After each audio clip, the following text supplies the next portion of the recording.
Hello বন্ধুরা, স্বাগত জানাচ্ছি আমার আরো একটি নতুন ভিডিওতে। এই ভিডিওটা হলো স্লো মোশনের দুনিয়া।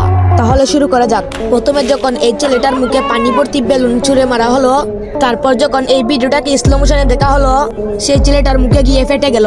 তখন অনেক অ্যামেজিং লেগেছে। এই টেনিস বলটা যখন গ্লাসে ছুঁড়ে মারা হয়েছে, যখন এটা স্লো মোশনে দেখা হলো, তখন বলটি কাচের গ্লাসকে ছিদ্র করে টুকরো টুকরো করে দিল। তারপর যখন বেলুন ভর্তি পানিকে একটা মেশিনের উপর পালানো হলো, তারপর যখন স্লো মোশনে দেখা হলো, স্লো মোশনের দুনিয়ায় কত স্যাটিসফাইং দেখাচ্ছে।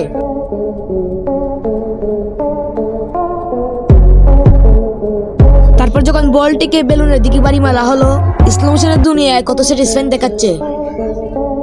একটি টেমুটুকে যখন ওয়াটার মেশিনের মধ্যে দেওয়া হলো, স্লো মোশনের দুনিয়ায় গেলে তখন দেখা যায় টেমুটুকে 2 টুকরো করে দিয়েছে। আপনি কাউকে যদি থাপ্পড় মারেন, তাহলে সেটা স্লো মোশনের দুনিয়ায় অ্যামেজিং দেখতে লাগে। একটি বেলুন ভর্তি পানি যখন এই লোকটির মাথার মধ্যে ফেলানো হয়, তখন সেটা লোকটির মাথার মধ্যে টুপির মতো লেগে যায়।